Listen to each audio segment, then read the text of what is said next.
ओम नमो भगवते वासुदेवाय। श्रीमद्भागवत महापुराण की कथा। कृष्णं नारायणं वन्दे, कृष्णं वन्दे व्रजप्रियम्, कृष्णं द्वैपायनं वन्दे, कृष्णं वन्दे पृथासुतम्। अथ पंचम स्कंद अथैकविंशोऽध्यायः। सूर्य के रथ और उसकी गति का वर्णन। बोलो वृंदावन बिहारी लाल की जय। श्री सुखदेव जी कहते हैं, राजन, परिमाण और लक्षणों के सहित इस भूमंडल का कुल इतना ही विस्तार है, सो हमने तुम्हें बता दिया। इसी के अनुसार विद्वान लोग दिवलोक का भी परिमाण बताते हैं। जिस प्रकार चना मटर आदि के दो दलों में से एक का स्वरूप जान लेने से दूसरे का भी जाना जा सकता है, उसी प्रकार भूरलोक के परिमाण से ही दिवलोक का भी परिमाण ध्यान लेना चाहिए। इन दोनों के बीच में अंतरिक्ष लोक है, यह इन दोनों का संधि स्थान है। इसके मध्य भाग में स्थित ग्रह और नक्षत्रों के अधिपति भगवान सूर्य अपने ताप और प्रकाश से तीनों लोकों को तपाते हैं और प्रकाशित करते रहते हैं। वे उत्तरायण, दक्षिणायन और विषुवत नाम वाली क्रमशः मंद, शीघ्र और समान गतियों से चलते हुए समयानुसार मकरादि राशियों में ऊंचे नीचे और समान स्थानों में जाकर दिन रात को बड़ा छोटा या समान करते हैं। जब सूर्य भगवान मेष या तुला राशि पर आते हैं तब दिन रात समान हो जाते हैं। जब वृषादि 5 राशियों में चलते हैं तब प्रतिमास रात्रियों में एक एक घड़ी कम हो जाती है और उसी हिसाब से दिन बढ़ते जाते हैं। जब वृश्चिक आदि 5 राशियों में चलते हैं तब दिन और रात्रि में इसके विपरीत परिवर्तन होता है। इस प्रकार दक्षिणायन आरंभ होने तक दिन बढ़ते रहते हैं और उत्तरायण लगने तक रात्रियां। इस प्रकार पंडित जन मानसोत्तर पर्वत पर सूर्य की परिक्रमा का मार्ग 9,51,00,000 योजन बताते हैं। उस पर्वत पर मेरु के पूर्व की ओर इंद्र की देवधानी, दक्षिण में यमराज की संयमनी, पश्चिम में वरुण की निम्नलोचनी और उत्तर में चंद्रमा की विभावरी नाम की पुरियां हैं। इन पुरियों में मेरु के चारों ओर समय समय पर सूर्योदय, मध्याह्न, सायंकाल और अर्धरात्रि होते रहते हैं। इन्हीं के कारण संपूर्ण जीवों की प्रवृत्ति या निवृत्ति होती है। राजन, जो लोग सुमेरु पर रहते हैं उन्हें तो सूर्य देव सदा मध्याह्न कालीन रहकर ही तपाते रहते हैं।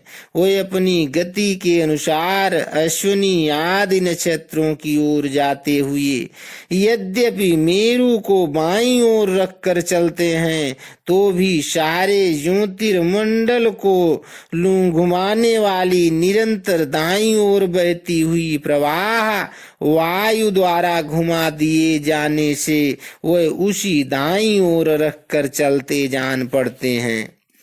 जिस पुरी में सूर्य भगवान का उदय होता है उसके ठीक दूसरी ओर की पुरी में वे अस्त होते मालूम होंगे, और जहाँ वे लोगों को पसीने पसीने करके तपा रहे होंगे उसके ठीक सामने की ओर आधी रात होने के कारण वह उन्हें निद्रावश किए होंगे। जिन लोगों के मध्याह्न के समय वे स्पष्ट दिख रहे होंगे वे ही जब सूर्य सौम्य दिशा में पहुंच जाए तब उनका दर्शन नहीं कर सकेंगे।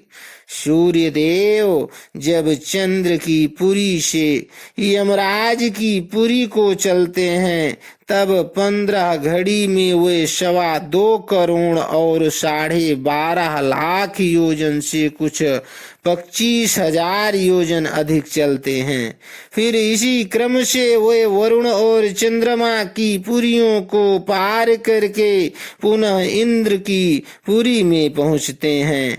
इस प्रकार चंद्रमा आदि अन्य ग्रह भी ज्योतिष चक्र में अन्य नक्षत्रों के साथ साथ उदित और अस्त होते रहते हैं। इस प्रकार भगवान सूर्य का वेदमय रथ एक मुहूर्त में 34,08,000 योजन के हिसाब से चलता हुआ इन चारों पुरियों में घूमता रहता है। इसका संवत्सर नाम का एक चक्र पहिया बतलाया जाता है। उसमें मास रूप 12 अरे हैं, ऋतु रूप 6 नेमिया हाल हैं, 3 चौमासे रूप 3 नाभि आवल हैं। इन रथ की धुरी का एक सिरा मेरु पर्वत की चोटी पर है और दूसरा मानसोत्तर पर्वत पर। इसमें लगा हुआ यह पहिया कोल्हू के पहिए के समान घूमता हुआ मानसोत्तर पर्वत के ऊपर चक्कर लगाता है।